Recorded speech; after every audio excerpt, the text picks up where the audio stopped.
Does BYU have their next star running back currently on the sidelines? We're digging into that, and we're also answering more of your questions on a Friday edition of the show. You are Locked On Cougars, your daily podcast on the BYU Cougars, part of the Locked On Podcast Network. Your team every day.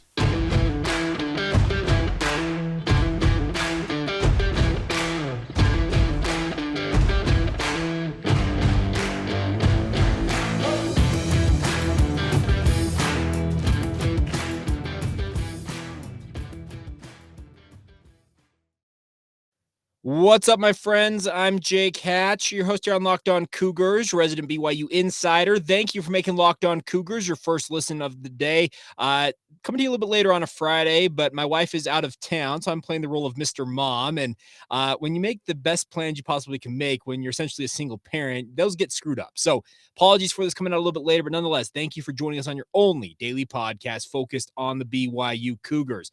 All right, diving right in on today's show, we've been going by position group by position group, looking at each one of them coming out of spring ball and kind of comparing them to where I thought they were going into spring. And if I'm up on them, speaking of stock up, stock down, or if I'm neutral. We've already talked about BYU's quarterbacks. I talked about those on the Wednesday show for you everydayers. Also, yesterday, we talked about BYU's linebacking core. We're going to flip back over to the offense today and talk a little bit about BYU's running back position. Now, the running backs of BYU, similar to the linebackers, a bit of an incomplete in terms of the overall what I saw / observed and heard during spring ball, simply due to the fact that they don't have two of the guys we figure are going to be part of the mix participating in spring. One of them was Aidan Robbins, who was in school. He was sitting out in spring. According to the coaches, in the back half of spring ball, he probably could have participated. He had off-season surgery on his thumb, but they said we're being very cautious with him. He was in all the team meetings. He understands the scheme. He actually went through some non-contact type drill work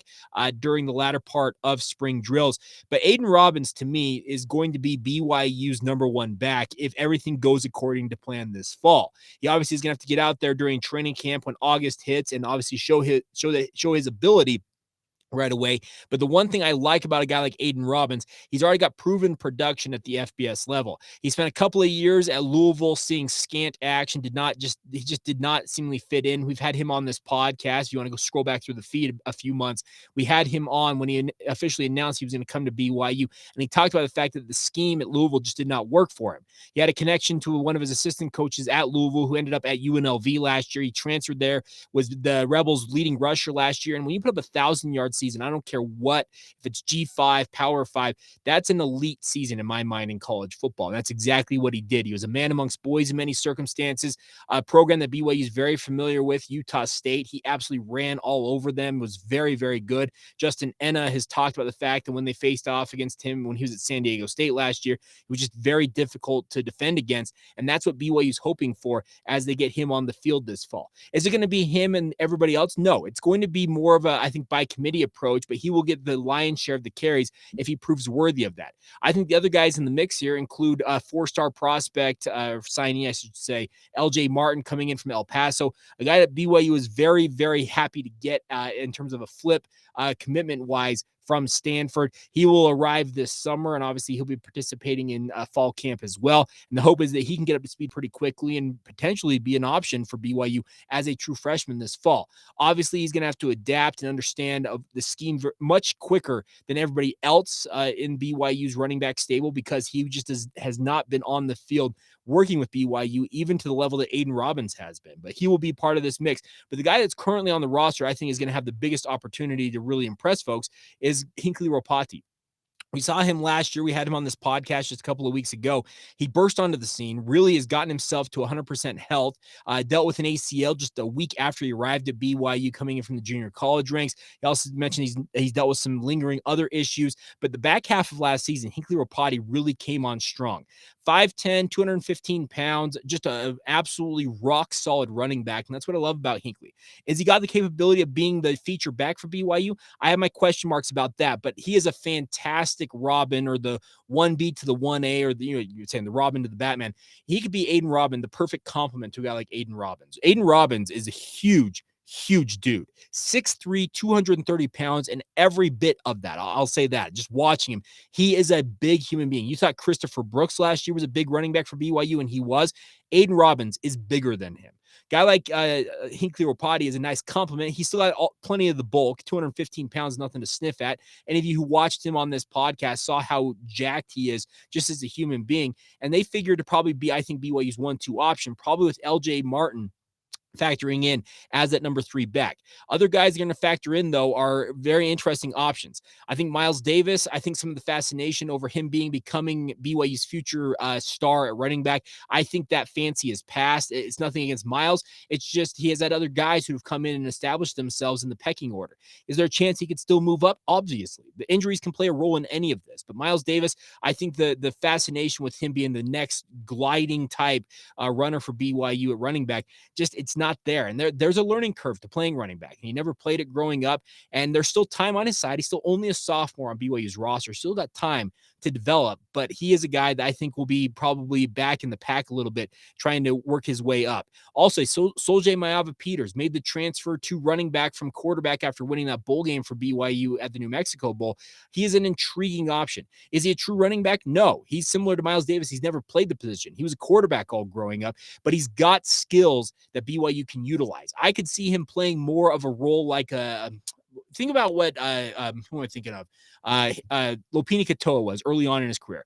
More of that outside the box type runner, and also able to play some slot receiver out of the backfield type stuff.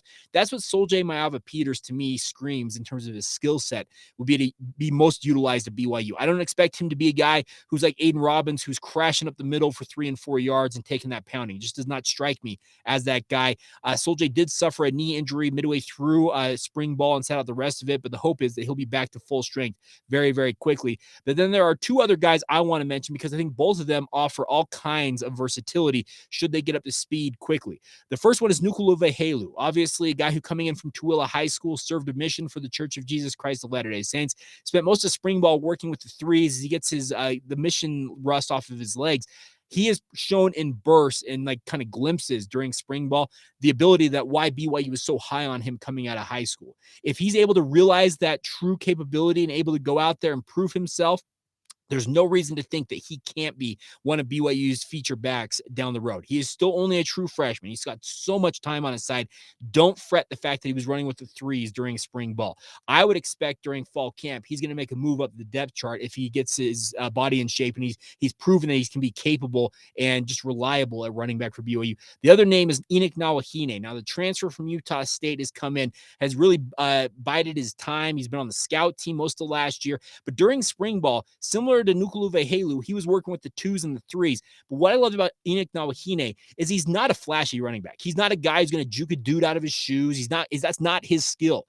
His skill is putting his shoulder down and getting downhill and getting tough yardage. And that's what he proved time and time again during spring camp for BYU. Does that translate to much playing time this fall? It's anybody's guess, but he's got his work cut out for him to move up the depth chart. But what I saw of him, I really like, because he understands what he's about. He's a guy who understands, okay, I'm not the feature guy who's got the ability to dance all over the place. I've just got to make one cut, get upfield, and get the yardage that I can get. And there is something to be said about that, because BYU runs this wide zone running scheme, and the running backs have to understand they have got to read where the offensive line is going, find a hole, and just hit it. There's no dancing in the backfield. If you dance in the backfield in this offense, it's death. And that's exactly what BYU needs to avoid. And I think that Aidan Robbins ran a similar type scheme at UNLV last year. He should adapt to it quite well. We all know that Hinkley Ropati fits in just fine, especially in the screen game. That's one thing that Hinkley has obviously offered during his time at BYU is in the screen game. He's absolutely deadly. He's got great hands, can sneak out of the backfield, and then he's able to set up blocks as a running back. We talked with him on this podcast. He was a slot receiver growing up in high school before making the move to running back. So he has got all the capabilities. So if you want my thoughts on where I think on BYU's running backs, I'm actually stock is up just slightly for me for BYU. Now that's adding in, I have not seen Aidan Robbins really participate in terms of overall drills for BYU, running with the first team offense and the like. We do need to see that. But I liked what I saw from Hinkley Rapati. He showed good things. I was intrigued by Enoch Nawahine and Nukulova Halu. I really liked what I saw from them. Miles Davis, it seems like he was stuck in neutral for me all spring. And that's nothing against this young man. Spring ball can be an interesting time because as a media corps, let me be very honest, we don't see all of practice. And in talking with people around the program, our so-called practice insiders that I mentioned from time to time here on the podcast, he was just one guy that never really mentioned in terms of standing out. So that's nothing against him, just wasn't a spring that he was absolutely stellar in. And that's not a bad thing. He's still got an opportunity to show what he can do this fall. But I'll just say my stock for BYU's running back is up ever so slightly. I almost went neutral, but I'm going to give him a stock up because I do think that they have plenty of options here on the roster. And the nice part is if BYU has to, they have got enough bodies to go by committee here on running back. They don't need to have Aidan Robbins take 80% of the carries like a Tyler Algier a few years ago. I'm sure Aidan would love to be that type of a guy, but if he's a guy that BYU feels like they need to give maybe 60% of the load and then spread the other 40% out, BYU's got the bodies that can handle that. And I think that would actually be advantageous to BYU's chances in year one in the Big 12, but only time will tell. That'll be the interesting part to see where ultimately all of this shakes out. All right, coming up here in just a minute, we'll flip over. I had a bevy of questions come in on the mailbag this week. Got to as many of them as I could yesterday. We're going to go through as many as we can today as well. Should be able to finish them all up. We'll get to those here momentarily. First, a word on our friends over at Built Bar. Of course, there's something really exciting coming tomorrow, my friends. It's coming to Built.com. I don't have all the details. I've received a couple of emails from our friends at Built saying, hey, Jake, you want to check this out? Get to Built.com on tomorrow, April 22nd. But the excitement is real, and it's something you will not want to miss out on. If you know how Built works, they have the most amazing protein bars in the world,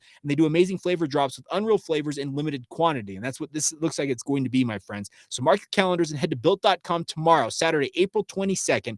Be one of the first to discover what all the hype is about. I can't wait to see personally what it's going to be, my friends. I've loved Built Bar since the day they started advertising with us. I'm a big fan. I've actually got a wrapper sitting right here next to me on my desk. But nonetheless, you get over to Built.com tomorrow, find out what that new flavor is. And while you're there, use the promo code LOCKEDON15. That's LOCKEDON15. And you'll get 15% off your order. It's really, really fun time, my friends. So looking forward to that tomorrow. Built reveals their newest flavor. Get to Built.com. And once again, use that promo code LOCKEDON15 and enjoy the best tasting protein bars. And do it with our friends at Built Bar. Thank you once again for making Locked On Cougars your first listen of the day. Locked On's NFL mock draft special is here, and it's bigger than ever, my friends. Follow all 32 teams' first pick in a 6-episode ultimate mock draft experience only that Locked On, the network, can deliver. All episodes are available now on the Locked On NFL Draft on YouTube or wherever you listen to your podcast. I would absolutely check it out. I had a little bit of a part in it. I had a piece I needed to do on Blake Freeland. I'm interested to see which team in this mock draft special ultimately picks up BYU star left tackle, but you'll have to tune in and find out more about that. Check it out. It's on YouTube or wherever you get your podcast. All right, let's dive right into the mailbag and get to your guys' questions. First things first, Jeremy Kral says, hey, Jake, I've been listening to the show since mid-October. It's part of my morning delivery run at work every day, and I love the podcast. Well, first off, thank you, Jeremy. He says, my question for this Thursday, or in this case, it's Friday. He says, with the new NIL deals in the Royal Blue Collective, is there a possibility that player merchandise, specifically jerseys with player names and numbers, will be available? To answer your question, Jeremy, I believe that actually already exists. Honestly, I think that they have signed or will be signing because it's more about BYU having a licensing deal with each player individually that allows them to go out there and have their jerseys made. And I think that BYU either has already begun the work on that, or they will be getting that done here relatively quickly. I don't think the Royal Blue Collective has much of a say in those matters. I could be wrong about that. And if any of you have more intel on that, I'd love to welcome your feedback to fill me in on the details there. But I do believe that BYU is opening the avenue for licensing, allowing the markings. Obviously, BYU, the stretch Y and the BYU, that type of stuff is trademarked. I believe they have signed a licensing deal to allow players to have that stuff made for them. And I would assume it will either be available very soon, if it's not already available, to you out there. So hopefully that answers your question, Jeremy. Next one, Henry Moss says, last Thursday you said BYU was one of the first out for the NCAA tournament, and I was wondering what that meant. Thank you. Now, Henry, what that is Joe Lunardi is a bracketologist, as he calls himself, and he projects what the NCAA tournament is going to look like for each season, and he does it all year long. And I don't know how he projects this stuff 10 months out, but nonetheless, he actually put out his latest bracketology, had BYU as one of the next 4 outs, meaning they are part of the group. There's about 8 teams he always lists that are the 8 teams that just missed the cut in terms of making the NCAA tournament. There are 7 members of the Big 12 he has projected to make the NCAA tournament next season currently, and BYU is in the group just outside of that. So hopefully that makes sense. They're essentially on the outside looking in, but ever so close. If a few things fall their way, he thinks BYU could find themselves in the NCAA tournament. And as I said, that would absolutely floor me, because I think that it would be stunning to see BYU make the NCAA tournament year 1 in the Big 12. But apparently Joe Lunardi is higher on the Cougars than your beloved host over here, Jake Hatches, and we'll see what happens. I would defer to a guy like Joe Lunardi. He must know something that I don't know, if he's projecting that, or he thinks that BYU is still in the West Coast Conference. I don't know which way it's going, so we'll see what happens on that front. All right, on to our next one. Scott Williams, aka Hawaiian Spud. And Scott reached out to me just a while back and says, hey, Jake, I listen daily to Locked On Cougars from here in Germany. Now, Scott, as some of you might know, I'm the grandson of a German native. My grandmother emigrated to the United States as a teenager. She instilled in me a love for Germany. I've never been to Germany. I would love to go there one day, but it's just really cool to hear that Scott's listening over there in, as my grandma calls it, the motherland. It says, great job and a great way to help me feel connected to BYU all the way over here. Question I've got for you. Have you heard any news or rumors on who BYU men's basketball is looking at to hire for the open position of recruiting coordinator? Now, that's a great question, Scott, because they have officially allowed essentially a recruiting coordinator to be hired under the new NCAA rules, as I understand it, but I have not heard many names. I know that Jonathan Tavernari has pubbed a bunch of his teammates that he thinks would be absolutely fantastic at it. He mentioned one in particular, Lamont Morgan Jr., former point guard for BYU, who is working, I believe, in the AAU space and understands a lot of the just ins and outs of the recruiting sphere, doing that AAU stuff. If Lamont is interested in the job, he knows what BYU is all about. He is a guy who is not a member of the LDS faith, can bring that component and help players understand that you don't how to fit in at BYU, if that makes sense, as a non-LDS athlete. I think Lamont Morgan Jr. would be a fantastic hire if he's interested in it, but I have not heard many names beyond just kind of the chatter on social media. I'll dig into that, Scott, and see what I can find out. But most of all, thank you for tuning in over there in Germany. Next one, Sam Emery 89 on Twitter says, hey, Jake, question for you that maybe you could address. Says Kalani says that he's willing to help anybody who transfers out of BYU, even providing film for them to use from spring ball. Obviously, that helps the transfer, but is that a benefit when it comes to recruiting high school kids? I would think that you wouldn't want to mention the possibility of needing to transfer, but it's also like a safety blanket if things don't work out. Your thoughts? Well, here's the thing. In this day and age, every high school kid coming into BYU or whatever college program they're going into knows what the transfer portal is, folks. It's just part of everyday life now. They know that exit route is available to them at any point should they want to. It's an eject button, eject seat, whatever you want to call it. They can hit that and they're out the door as quick as they want. BYU understands that they want to continue to be able to recruit guys in the transfer portal, and having a good reputation as a transfer portal destination is something they absolutely aspire to be. So they are obviously going to open the avenue and let guys have an opportunity and give them the opportunity. I've already seen it from George Udo, who is transferring. He's got a number of offers. I saw Southern Utah, Utah Tech and Northern Colorado have offered him. He got an offer from Old Dominion. He's been putting out film from spring ball for himself, and that's an advantageous thing for him to be able to show his skill set to coaches. They can go on and see his film, and that's going to give him an opportunity to participate at the next level. Kalani's been very eager to help guys find the right spot for their situation, whether that is more playing time, they need to drop down a level. He will make phone calls in their behalf. It's because he understands what the dream is, and it's to play college football, not to stand on the sidelines and hold a clipboard and look pretty in a uniform. You actually want to play. And if a guy feels like that's not going to be available to him at BYU, a guy like Kalani Sitake or any one of his other assistants, they're going to go to bat for their guys and try and find them the right situation, even if it's not in Provo. So hopefully that addresses your question. Next one, Jordan Kennard. Based on the transfer portal right now, what wide receivers that BYU needs to target to get on the team for next year? Also, I've heard that there are rumors of players from the University of Utah looking to transfer to BYU. Have you heard anything like that from your sources? Now, on the University of Utah, last question first. I've seen the chatter. I've seen the rumors out there on social media. I've had people reach out to me and say that stuff like that's going to happen. Paul Miley is the only one that's really come to fruition. If any other Utah player wants to transfer to BYU, I'm sure BYU would be interested in talking to those players. But until that ultimately is like out there, I'm not going to speculate because I just don't know. Honestly, I don't know. I've not heard from my quote unquote tried and true sources on that front. Your first question, what wide receivers at BYU need to target to get on the team for next year? I think that essentially any wide receiver that hits the transfer portal who has any type of production at the FBS level, BYU is going to be interested in. They may not be stars. They may not be burners. They may not be the best players out there, but BYU knows they need to bolster the depth of their wide receiver room. So they can find guys who are capable of contributing, and they've contributed already at the FBS level. You should expect that BYU either will be contacting them or has already contacted them. We already know about the kid from Eastern Michigan. His name is skipping my mind right now. I've heard that BYU is interested in guys like Isaiah Crocker, who has entered the transfer portal from Oregon. So those are the type of guys. If they have proven production at the FBS level, I know that they don't have necessarily huge stats probably, but if they have been contributors at a high level in BYU's mind, they have interest in them. That should probably suffice it to answer there. Tim Carpenter says, hey, Jake, I definitely don't chime in very often, probably because I'm always in my car traveling, but I'm absolutely a Lone Star BYU everydayer for the Locked On Cougars podcast. Well, thank you for tuning in from Texas. Tim says, thank you for your insights. I just wish there was a second podcast for my evening commute. Thanks again. Tim Carpenter, BYU class of 94. Now, Tim, you are not the first person to mention you would like to see a second podcast.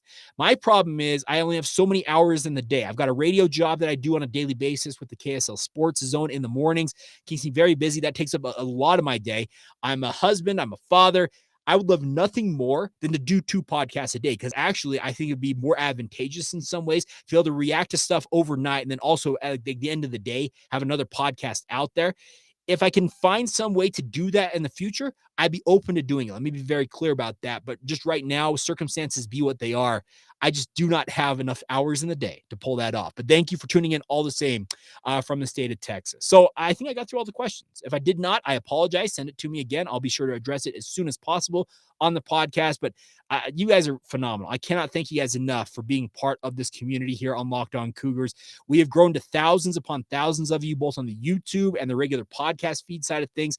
It's surpassed every expectation I had when I started doing this 4.5 years ago. And I have no plans on stopping anytime soon. And according to Tim, he'd like to see more of it. And we'll see what we can do to bolster a little bit more coverage in coming days and weeks, but I'm already kind of stretched thin as it is, and we'll see what we can do to kind of lighten that up along the way. All right, coming up here in just a minute, we'll finish out today's show with a look at what happened on Thursday in other BYU sports, look ahead to the weekend for other BYU teams, and also we continue on with our look back at all 155 games for BYU in their 2015 season. We round out the regular season for the Cougars with a look at a game against Utah State. We'll get to all of that as we continue on right here on Locked On Cougars. Thank you once again for making Locked On Cougars your first listen of the day. Cannot thank you guys enough for being an everydayer. Make sure you join us every single day. Stay up to date on everything going on with BYU. The nice part about this, the format of this podcast, we try to make it digestible. Keep it between 20 and 30 minutes. You can finish it pretty quickly, get caught up. If you want to kind of like have the time you need to listen to it, just a little bit tidbit. I listen to most podcasts that I listen to on 2 times speed. I don't you have to adjust to hearing voices speak that quickly, but it's a way to kind of consume stuff in a faster format. If something you feel like you need to get a better way of listening to the podcast, just get adjusted to 2 times speed. And actually, once you get adjusted to it, it's actually not that bad, and you can keep with it pretty easily. All right. On to the other news out there in BYU sports real quick. First things first, congratulations to BYU baseball. Cole Gamble went yard twice for BYU, taking game 1 of the 3-game series against UNC Greensboro, 14-8. He had tied his career high with 6 RBIs with those 2 home runs at Miller Park. This is actually the first time I saw this from Greg Wrubell on Twitter. UNC Greensboro and BYU have never played any matchup in any sport until they played face-off against baseball yesterday. Second game in the series is tonight at 6 o'clock. Mason Olson got the win for BYU yesterday on the mound, but BYU will be looking to make it 2 in a row. And Cole Gamble, if his hot streak continues, I would expect that he'll be able to lead BYU to some more wins. Now, tough news for BYU men's volleyball. That number 3 seed Stanford on their home court at Maples Pavilion beat BYU in 5 sets out there last night in the semifinals of the MPSF tournament.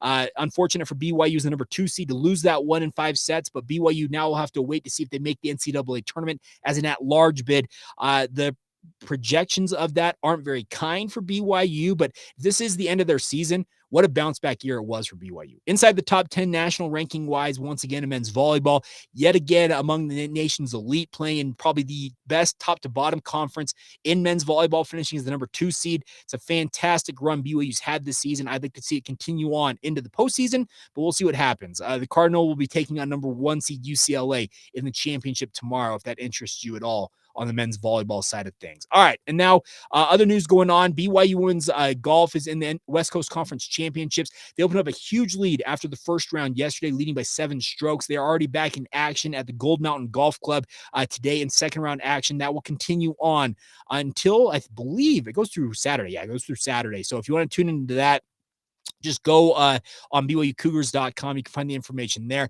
The men's and women's track and field team are hosting the Robinson Invitational. It's been happening since yesterday down there at the Clarence F. Robinson Track and Field Complex in Provo. That'll continue through Saturday as well with a bevy of events and a number of teams in town. As I mentioned, BYU baseball in action against UNC Greensboro. That'll be at 6 o'clock first pitch on BYU TV and BYU Radio.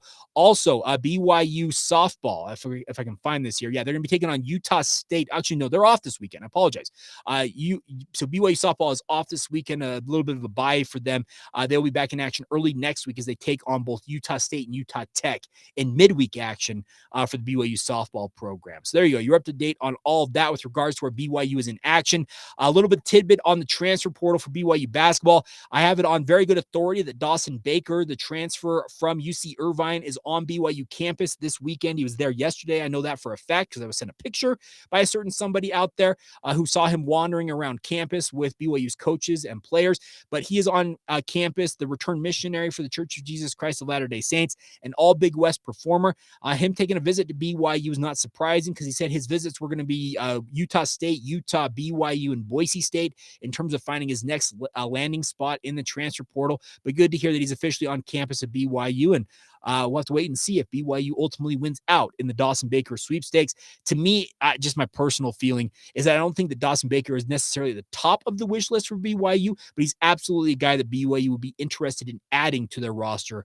We'll see what happens, but he is visiting BYU this weekend. All right, final note before we go on today's show, as we finish out the 2015 season and our look back at all 155 games of BYU's independent era, the Cougars typically on Thanksgiving weekend and traditionally during their Mountain West era and WAC era had played Utah. Well, they replaced it in this circumstance without playing Utah in the 2015 season with a matchup against Utah State. Now, BYU went up to Logan. Tanner Mangum had a phenomenal performance despite not having a great completion percentage. 16 of 30, 284 yards, but more importantly, 4 touchdowns as he led BYU to a 51-28 win over Utah State, completing the regular season, speaking of the Cougars, at 9-3, especially considering how this season started with the injury to Taysom Hill. It was a bit of a stunner that BYU finished as well as they did in 2015, but we all know that Tanner Mangum came in and was just absolutely very, very good. He went over 3,000 yards as a BYU freshman. Passing that, Mitch Matthews had 158 yards receiving and 2 touchdowns, including a 72-yarder for his longest career reception in this win over Utah State. But it got BYU the win was the biggest thing, is to beat Utah State up there in Logan. The Aggies sunk to 6-6. Chucky Keaton had his 61st career touchdown pass for Utah State and also scored on an option keeper. If you remember that play, it was a really, really big one early on in that matchup, but just wasn't enough for Utah State as BYU rolled to a big victory over the Aggies. And they would set up a crazy couple of weeks. And we'll talk about this on Monday. I'm actually going to do a full segment on this because in the aftermath of this game and BYU getting ready for bowl season, we found out they were going to play their arch rival in Utah in the Las Vegas Bowl. And also we found out that BYU is going to be looking for a new coach during that interim period. We'll talk about all of that because crazy times for BYU in this game as things played out the way that they did on that circumstance. But we'll talk about that. I need to spend more time talking about it because it's one of those things you look at and say, wow, what could have been for BYU had the Bronco Mendenhall era not ended when it did. But nonetheless, crazy times, but a big win for BYU over Utah State to complete the regular season 9-3. And we'll talk about the craziness of the next 3 or so weeks after that game for BYU on our Monday edition of the show. So be an everydayer. Thank you for making us your first listen of the day. Join us back here on Monday. Any crazy news that happens over the weekend, I'll sit down and do a quick short on YouTube for you guys. So stay tuned for that. If you've not done so already, subscribe to the show wherever you get your podcast, or if you're watching this on YouTube, hit that button right down here where I'm pointing. Subscribe to the show. Also hit the bell notification button, so that way when a new episode drops, you'll be able to see it immediately as soon as it goes live. But nonetheless, a big thank you to all of you for your support of the podcast. As always, hope you all are doing well. Have a great weekend. We'll reconvene on Monday. This has been the Locked On Cougars podcast. See ya.